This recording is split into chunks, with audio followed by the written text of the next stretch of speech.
So let me ask you something. How many subscriptions are you currently paying for right now? Not the ones you use every day, all of them. Netflix, Spotify, maybe YouTube Premium, a cloud storage plan you forgot about, a fitness app you downloaded in January, that productivity tool you swore would change your life. If I asked you to list them all without checking your bank statement, could you? Most people can't, and that's exactly the point. Because unlike that $1,200 treadmill, subscriptions don't feel like purchases. They feel like background noise. $5 here, $10 there, $12.99 quietly disappearing every month. You don't feel the pain.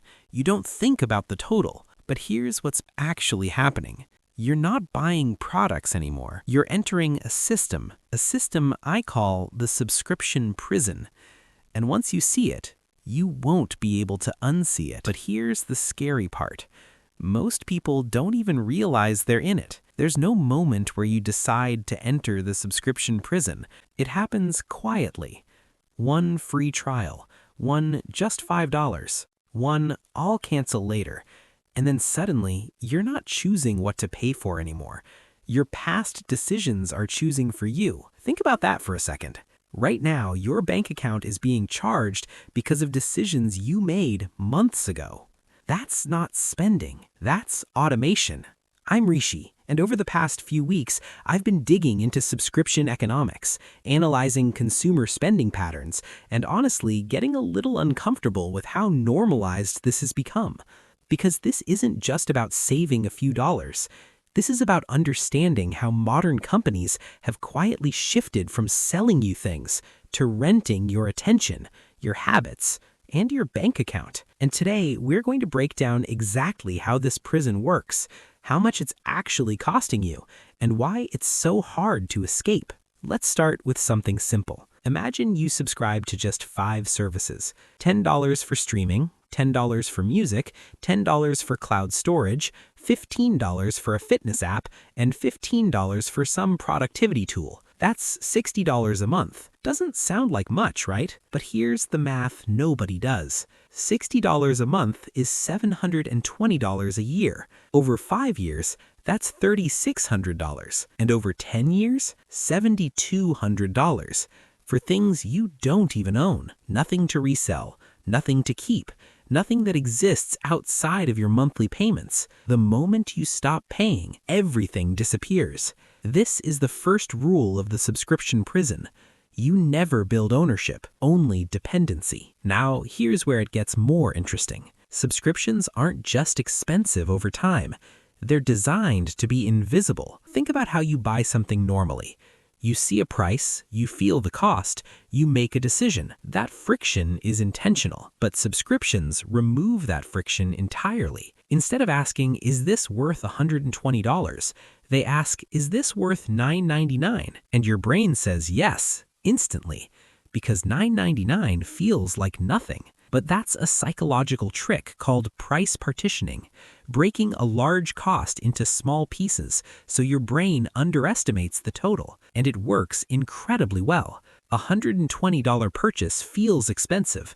A $9.99 subscription feels harmless, even though they're the same thing after 1 year. But the real trap isn't the price.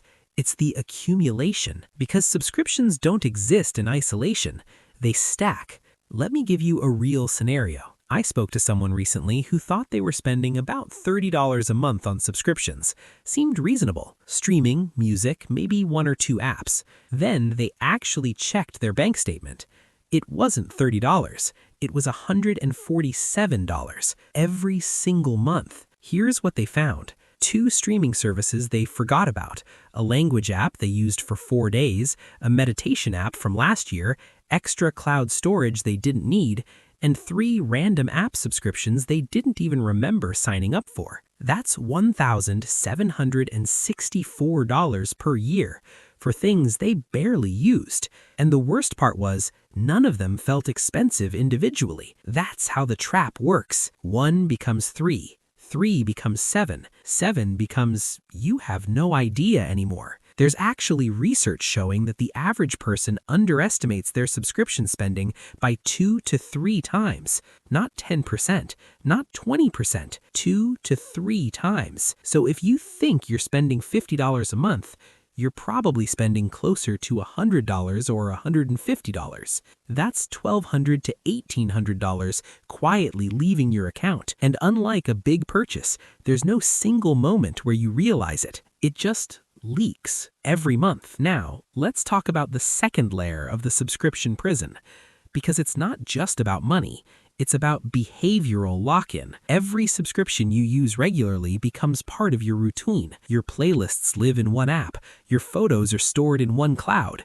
Your files are organized in one system. And over time, switching becomes painful, not impossible, just annoying enough that you don't do it. This is what companies call switching costs. The more you use something, the harder it becomes to leave it. Even if a cheaper or better option exists, even if you want to cancel, you stay because it's easier. And that's how the trap keeps you in, not with walls, but with inconvenience. Now, here's the part most people don't realize. Subscriptions also create something I call usage guilt. When you buy something once and don't use it, you feel bad, but eventually you forget about it. Subscriptions are different because they renew every single month. So every time you don't use that fitness app, you're reminded that you're wasting money. Every time you don't watch that streaming service, you feel like you should. So instead of asking, do I even want this? You start asking, how do I justify it? You force yourself to use things you don't actually care about,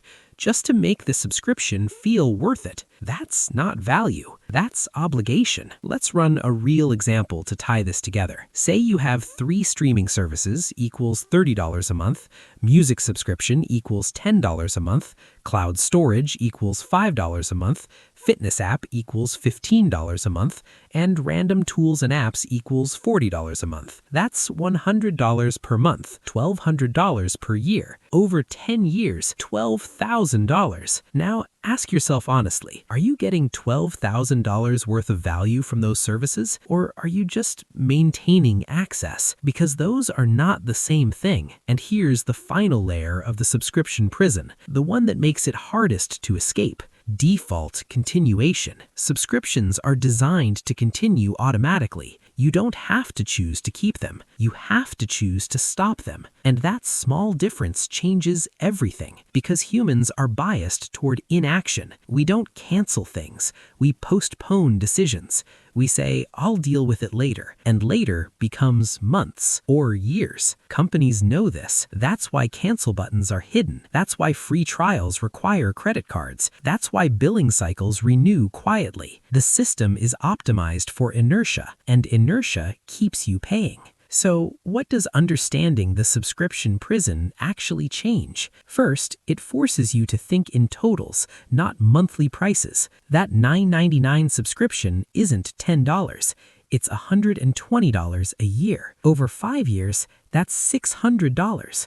Ask yourself honestly, would you pay $600 up front for this? If the answer is no, you probably shouldn't subscribe. Second, it should push you towards intentional subscriptions. Not everything is bad. Some subscriptions are incredibly valuable, but the key is active use. If you're not using something weekly or monthly in a meaningful way, it doesn't deserve a permanent place in your expenses. Subscriptions should be tools, not background noise. And third, you should treat subscriptions like you would employees. If something isn't doing its job, it gets fired. No guilt, no hesitation, because every subscription you keep is competing for your money, your time, and your attention. And finally, you need to audit your system. Go through your bank statement. List every recurring charge, not the ones you remember, all of them. Add up the monthly total. Multiply it by 12. That number is your annual subscription cost. And for most people, it's shocking. Look, this isn't about cutting everything out and living like a monk. It's about awareness, because the subscription prison only works if you don't notice it,